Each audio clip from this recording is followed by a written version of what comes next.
prosecutors in this case and by Hunter Biden's attorneys falls apart in federal court in Wilmington, Delaware, just moments ago amid concerns from the judge in this case, Mary Ellen Noriega. I want to bring in Terry Moran, who has covered the courts for years for us, and Olivia Rubin, who was inside the courtroom.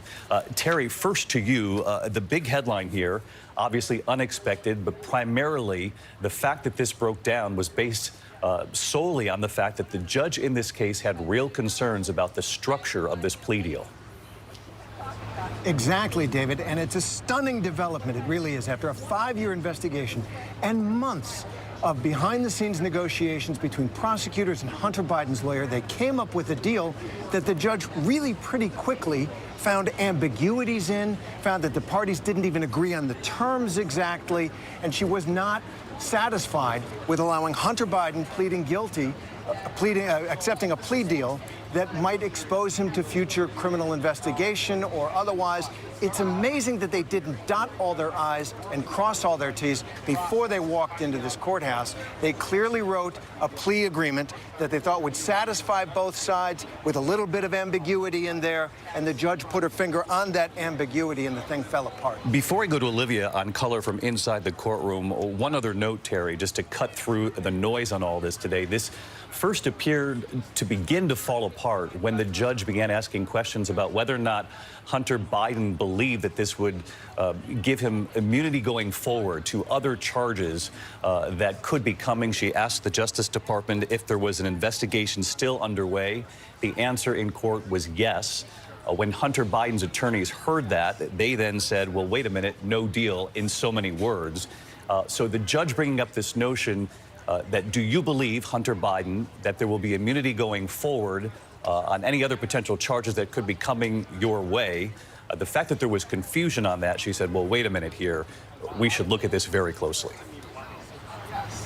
That's it exactly, David, and this has been a problem since they announced the deal to begin with. You may remember that Hunter Biden's attorney came out and said, as far as we are concerned, this deal ends the investigation. And the U.S. Attorney for Delaware, David Weiss, issued a statement saying the investigation's ongoing. That conflict was in the middle of this deal from the beginning, and the judge merely put her finger on it in questioning Hunter Biden himself. One of her jobs in presiding over a plea agreement is to make sure the defendant knows exactly what he or she is pleading to so that it can't be appealed later, so that there's no confusion. And that's when she started tugging at it, and it came apart. And so, Olivia, take us into the courtroom for that moment when it appeared to really begin to unravel, when she looked to Hunter Biden and his attorneys and said, do you understand this, that there could be an ongoing investigation here, and that what you have agreed to here today does not necessarily make you immune to perhaps other charges. Again, these are all hypotheticals, but the judge's responsibility is to present this to everybody in the courtroom. That was the moment when you first saw a real challenge to this? It was the first moment, David, as you just laid out, but it certainly was not the last. And I think if there was one thing to sort of take away how this unfolded inside of that courtroom was the amount of times that the Department of Justice and Hunter Biden's team attempted to come together on this to convince the judge that they had put together a good deal, that they were both on the same side. Should anything go wrong down the road, that they would be on the same side of this. And that was never enough for the judge. And there were multiple times where she pushed back on them. She went through every single page of that deal with a fine-tooth comb, asking both sides questions. They broke for recess at multiple points so they could try to kind of come together on that. It was almost as if it was an in-the-moment live negotiation underway inside of that courtroom as they tried to fit this together into something that all sides could agree to. In that moment that you noted, when the prosecutor essentially stood up and said there is no deal here, that came when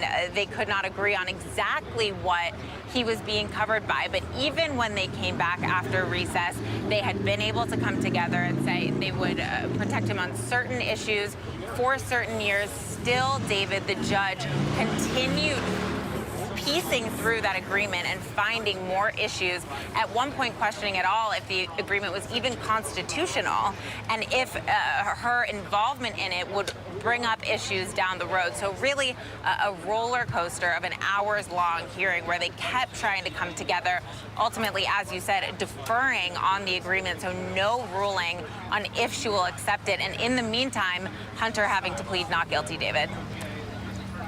In the meantime, Olivia, a quick follow-up to you, because I think you're hitting on a point that's extremely important here, that when there is a significant concern on the part of the judge, it's fairly rare from the stories we've covered in the past that both sides would be able to come to an agreement very quickly or within hours before the day's end. And it appeared that after that short recess, Hunter Biden's attorneys and federal prosecutors, of course, David Weiss, the U.S. attorney in this case, prosecuting the case. He was a Trump-appointed attorney. President Biden, the Justice Department, did not change that. They allowed him to continue prosecuting. That, as you pointed out, Olivia, the two sides, Biden's attorneys and the federal prosecutors in this case, seemed determined for quite some time to still make this deal in some shape or form happen here. They were absolutely determined, David, and you could see that every single time that they would come back from those recesses, they would say, we have spoken, we are on the same page. At one point, Hunter's own attorney looking at the judge and just saying, quite frankly, how eager they were to put this behind them. It had been 5 years. They had come to the point. They had spent hours and hours meeting and going over the the president's son's taxes line by line and saying these are the charges that we think have amounted from hours and years of meetings. But still, as we kind of discussed earlier, the judge really taking issue with sort of the legal nuances of how this deal was structured. And I do just want to take one point here to lay out one of her chief concerns, which is what happens if Hunter Biden violates this deal that he's signing? What do you do then? According to the deal that they had put together, they would have to come back to the judge and present the evidence for her to find a determination if he had violated, if more charges should be brought. And she said, that's not a position that I'm supposed to be in, and that gives me concerns if this is constitutional at all. And again, David, you had the Department of Justice and Hunter's team coming together saying, no, no, no, this is why we can do this, but still not enough for her today. Really fascinating. Olivia, one more question to you, because in addition to that concern that if he violated the agreement, it would have to come back to her. Earlier in the day, her other main sticking point, it seemed from your reporting, Olivia, and correct me if I'm wrong, her main sticking point was not this decision on Hunter Biden's part to plead guilty to 2 misdemeanor tax charges. She had more of a question about this pretrial diversion program, which would have allowed him to avoid prosecution on that separate felony gun charge, because she thought it was, from your reporting, essentially too sweeping in nature by what it also included in the writing? That's exactly right. She laid out that she felt that that agreement underlining what he would not be prosecuted for was too broad. She was asking the Department of Justice, quite frankly, in a line of questioning that got quite heated at one point, if they had any precedent for this, if they had anything that they could show her in what world, a diversion agreement on a certain crime would include language about other potential crimes. And that eventually developed, David, into a conversation where she asked the Department of Justice point blank, is this an ongoing investigation, with the Department of Justice telling her that it was, in fact. And like you said, like we discussed before, that was a sticking point where they had to take another recess. So still clearly here, the potential for more charges, as the Department of Justice laid out, and the judge really digging into that to say, I don't want this deal to prevent anything that could come in the future. Yeah, that got our attention as reporters, certainly got the attention of Hunter Biden as attorneys at that table when they said there is ongoing investigation of Hunter Biden. Terry, Olivia, stand by with us. I want to bring in our legal team. Dan Abrams, let's start with you. What do you make of what transpired here today? So I think you have to separate this out into 2 major issues, right, that came up. Both were problems. First was, what is the scope of the immunity? Meaning, when you enter into a plea agreement, the prosecutors are agreeing not to prosecute you anymore for these particular crimes. But the question became, well, which crimes and what time period? It seems they were able to resolve that issue, right? They were able to narrow it down to 2014 to 2019. They were able to focus on the particular charges at issue here, which would mean that he could be prosecuted potentially for something else. That was issue one. Issue two was, as Olivia's talking about, the relationship between the guilty plea to the tax crimes and the non-prosecution agreement on the gun charge. And here's why that's important. Because when it comes to the tax crimes, you're talking about crimes, pleading guilty to crimes. And the judge, in a pretty straightforward way, can either accept that plea or not. It's the non-prosecution agreement that makes it more complicated. Because on that separate gun charge, what the prosecutors are trying to do is say, he's not pleading guilty to anything. We're just agreeing not to prosecute him as long as he adheres to certain requirements.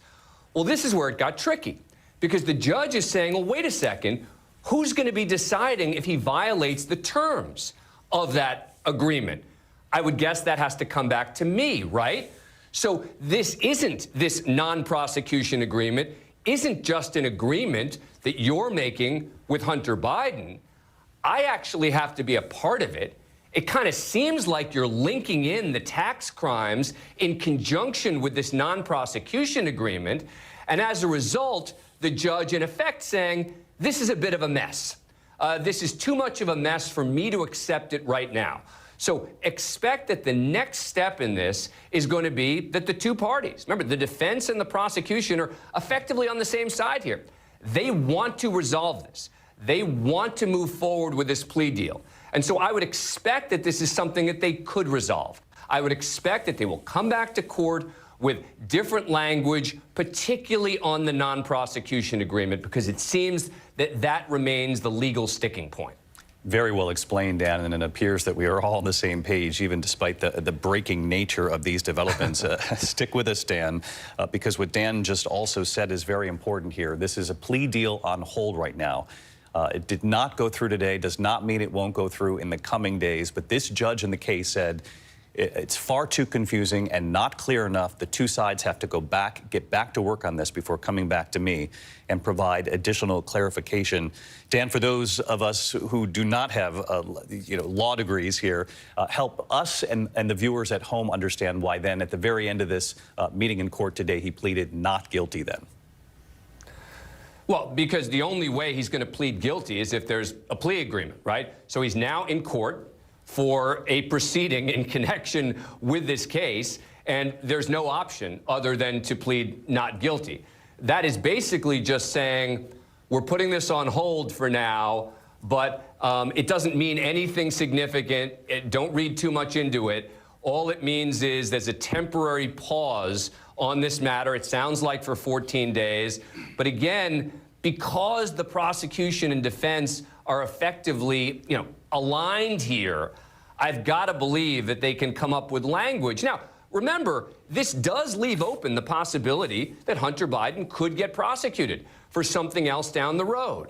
But it is clear that his lawyers believe that after a 5-year investigation, that they have everything, that there's nothing new that's going to come up. Now, others may disagree with that, but his lawyers clearly believe that, because if they didn't, they would be very concerned about a prosecutor saying, and yes, there's still an investigation that is ongoing here, but that would be into other matters, right? Can't prosecute for the same crimes, the same basic events where someone has pled guilty. And that they seem to come to an agreement to, even again after that recess, when they narrowed it down to a certain number of years and his taxes, they came back to the room and said, okay, we have agreed to this window of time.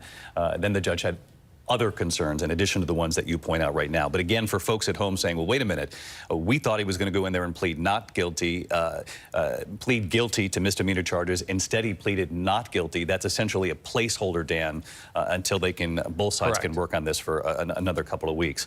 Asha Rangappa, I want to bring in professor at Yale Law School, also former special agent, New York division of the FBI. Asha, you've been watching this right along with us and along with Dan as well. And for this federal judge, and we we know that this entire country's watching this case, and you don't need me to tell you how politicized and polarized this country is right now. For a judge who likely did not want to be at the center of this case, she suddenly finds herself exactly in that place in this case because she didn't like the terms of this agreement. Yes, we have to remember that when a judge is looking at a plea agreement, her job is to make sure that the defendant fully understands what he or she is doing. In pleading guilty, a defendant is waiving a number of rights. They're waiving their right to a trial by jury, waiving a right to confront the witnesses against them. And so the defendant has to give informed consent. So she's looking out for the defendant here and saying, is it clear to the defendant exactly what he is giving up in agreeing to the government's terms? And what she found was that the way that this agreement was written had really muddied the waters, and there wasn't a meeting of the minds. And this is why she had a problem with it. Now, as Dan also mentioned, there's an aspect of this, the diversionary program, which is not a plea deal. This is a prosecutorial discretion, an alternative to prosecution, saying we won't charge you at all if you meet these conditions. And so she's saying, if you're inserting me into this to determine whether or not he meets these conditions, you're basically putting the judicial branch in the role of deciding whether or not to prosecute. And that is a separation of powers issue.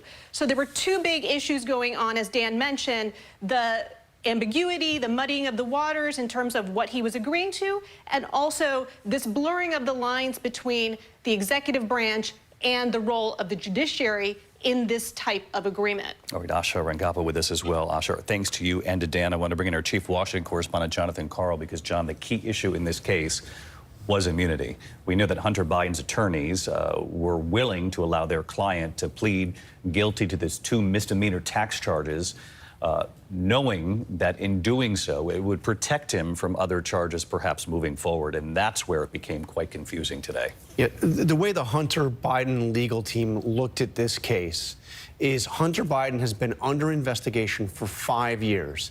The grand jury has seen evidence related to his foreign business dealings, to many of the things that Republicans have been bringing up in their oversight hearings in the House. His dealings with Burisma, the Ukrainian energy company, his dealings with a large Chinese energy company, that they've looked at all of this and that the only thing they came up with was the tax charges. And the way the Biden team looked at the tax charges are that these are charges that would normally not be prosecuted in their view. He didn't pay his taxes in 2017. He didn't pay them in 2018, but he did eventually repay all of the taxes, including penalties and interest. So he's good with the IRS. He's paid what he was owed. So in their view, you wouldn't normally face criminal charges for that. You would pay the fines, you would pay the interest, and you'd be done with it. So the only reason he was willing to plead guilty to those 2 misdemeanors was that he would have immunity from charges against everything else that came before the grand jury over these past 5 years. This was all about the immunity. The only reason he was willing to plead guilty to tax charges, 2 misdemeanors, was because he would get immunity. And as you saw, when it came before the court, his view of what kind of immunity he would have and the DOJ's view of what kind of immunity he would have were at odds. And what's unclear is whether or not the DOJ, whether federal prosecutors were saying sort of in a hypothetical fashion, or whether there is a legitimate investigation ongoing, and if there are potentially further charges. Obviously, they did not reveal that in court, but just the mere mention of it had the Hunter Biden legal team saying, well, wait a minute here, and that really had the judge concerned. They were adamant, David. I can tell you from my conversations with them, they were adamant that this investigation would now be over, that Hunter Biden had it put behind him. No more investigation, no more charges. Whatever the Republicans want to talk about on the Hill and bring up allegations, they wanted to be able to turn to this and say, it's been looked into, a Trump-appointed prosecutor looked at it for 5 years, a grand jury heard evidence, and all they came up with were these 2 misdemeanor charges, and that is the only thing that he is guilty of. So, look, this was not a minor thing. This was everything. Immunity was everything from the Hunter Biden perspective. If there is no immunity, there is no deal. John Carl, stick with us. Pierre Thomas also sitting with us as we watch this play out today. Pierre, obviously Chief Justice correspondent, covers the Attorney General and the Justice Department, and has for many years. David Weiss, the U.S. attorney in this case, was appointed by former President Trump. The Biden Justice Department did nothing to end that. They said he should continue to investigate Hunter Biden. They wanted a hands-off approach and wanted to send a message that they were allowing him to continue. He put this plea deal forward, and he has pushed back against Republican criticism that there has been any sort of influence from the Biden White House or the Biden Justice Department in his investigation. He was comfortable with what he walked into that courtroom today, the federal U.S. attorney, the prosecutor, the chief prosecutor.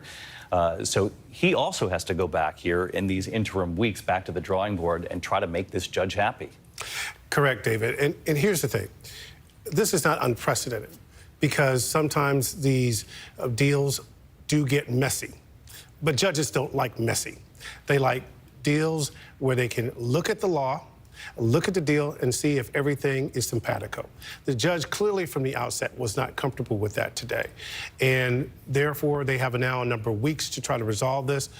Dave Weiss and, suffice to say, Hunter Biden's attorneys will have to really focus on, can they come up with language that will resolve the judge's concerns? And David, at the end of the day, the word privilege keeps coming up in this case.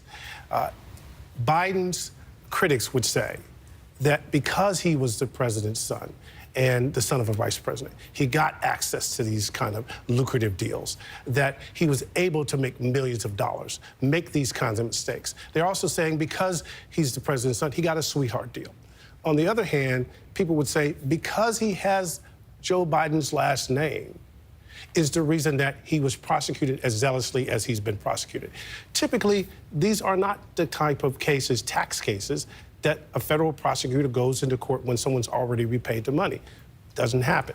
The gun charge is not typically one that a federal prosecutor would bring regarding a single false statement without an aggravating gun charge. So this ongoing debate about Hunter Biden is all about privilege, and you're seeing it play out on Capitol Hill, and you're seeing it play out, in the public writ large. But at the end of the day, this is going to be something that taints this case going forward. And the point you're making is they're arguing that same argument from both sides when it comes to this term privilege, that he wouldn't have had the scrutiny that he has unless he was the president's son, but he wouldn't have had the access that he had unless he was the president's son. So that's going to continue, certainly in this polarized nation. I want to bring in Rachel Scott. She's live at the White House. Rachel, this White House in recent days has said the president was not in any kind of business dealings with his son. And has there been a reaction this afternoon to the news? David, the White House press secretary reacting to this news just moments ago, saying that Hunter Biden is a private citizen, going on to say that the president and the first lady continue to love and support their son Hunter as he continues to rebuild his life. The White House has really tried to keep a firm distance away from all of this, repeatedly refusing to answer further questions when pressed by reporters. But the press secretary today did make one thing very clear. She emphasized that this is an independent investigation by the Justice Department and went on to say that it's being led by a prosecutor that was appointed by former President Donald Trump. David. Rachel Scott at the White House for us. Rachel with late word and their reaction coming in from the White House press secretary. Thank you, Rachel. Again, you're watching breaking coverage at this hour. Hunter Biden, obviously President Biden's son, who had, it was believed he would go into federal court in Delaware today and plead guilty to 2 misdemeanor charges, tax charges. But that did not happen when the judge expressed concerns over the plea deal, the structure of the plea deal that had been presented her, even though both sides had agreed to it. Hunter Biden's legal team and the federal prosecutors with the U.S. Justice Department, the lead U.S. attorney on that case, had actually been appointed by former President Trump. And the Biden Justice Department made it very clear that they weren't going to change that. They were going to allow him to continue to investigate and prosecute this case. I want to bring in Terry Moran. Terry, the judge said one more thing, and I want to just make sure we're on record with this before we go off the air. The judge said Hunter Biden obviously entering this not guilty plea in the interim. She said, I want another briefing from both parties in the coming weeks. I'm not going to say I'm going to accept the agreement. I'm not going to say I'll deny it either. And that, David, is because of the ambiguity that she uncovered in her questioning of Hunter Biden and of the lawyers. These parties, Hunter Biden and his lawyers and the prosecutors in the U.S. Attorney's Office here in Delaware, came to this court thinking they were going to wrap it up today, wrap it up in a nice little package with a bow on it. They had written a plea agreement creatively, even maybe a little too cute in some ways, allowing some ambiguity in there that both sides could talk about. Hunter Biden could say, I've put my troubles behind me. The prosecutors could say, you know, we're still looking at this. She didn't like any of that. She's thrown it out. And what she's now done is pour gasoline on the fire of Hunter Biden's legal problems, certainly in our politics. And they're going to have to clean up what is a pretty significant legal mess that she has uncovered, didn't like. Have to go back to the drawing board. And Terry Moran, I see you referencing Olivia Rubin standing next to you. Olivia, I'll give you the last word. It was clear that today, even though Hunter Biden was front and center, now the nation knows the judge in this case, Mary Ellen Noriega, who was not happy with the ambiguity of this plea deal. Again, even though the plea deal was reached after a 5-year investigation between Hunter Biden's legal team and by the U.S. Justice Department. And again, can't make the point enough that it's a U.S. attorney who was appointed under former President Trump, who has pushed back against claims of influence on his investigation. Regardless of all of that, the judge said the plea deal that was presented to me in this courtroom today is too ambiguous. I'm not comfortable with it, in so many words. That's exactly right. And I'll give you her exact words as she sort of wrapped up this hearing. Her summary of the plea deal, though she tried to say she was not criticizing it, she said it was atypical, it was not straightforward, and for that reason, it would not go forward today. And again, I just can't emphasize enough that that was after hours of questions to both the Department of Justice, to Hunter's legal team, to Hunter himself about his life, about his sobriety, about his business dealings, for hours questioning, trying to get to the bottom of what had happened here in this deal, ultimately not happy with it, potentially back in a couple weeks. David. Olivia Rubin, Terry Moran, our thanks to you both in Delaware. And again, Olivia just reporting Judge Noriega saying this is atypical. And when you're a judge presiding over a case that involves the president's son, you want to make sure that you're comfortable with everything in the plea deal that you are presiding over. No question about that. She clearly was not. Both teams have been given, at least in the early reporting, 14 days here to make this less ambiguous, if you will, to try to come to terms on the language to see if that'll appease this judge. She has indicated to them that it doesn't necessarily mean I will accept it in 14 days, but also made the point that I won't deny it either. And as Olivia just mentioned there, she said she went out of her way to say, I'm not saying that this is an agreement that does not work. It just simply doesn't work the way it's structured right now. Thanks for being with us. I know it's a lot to take in, but again, the Hunter Biden plea deal did not happen, falling apart, at least for now. The judge saying go back, work on this, and we'll meet again in a couple of weeks. Our coverage continues on ABC News Live, abcnews.com. I'll be back with the entire team for World News Tonight a little later today. I'm David Muir in New York. Until then, have a good day. This has been a special report from ABC News.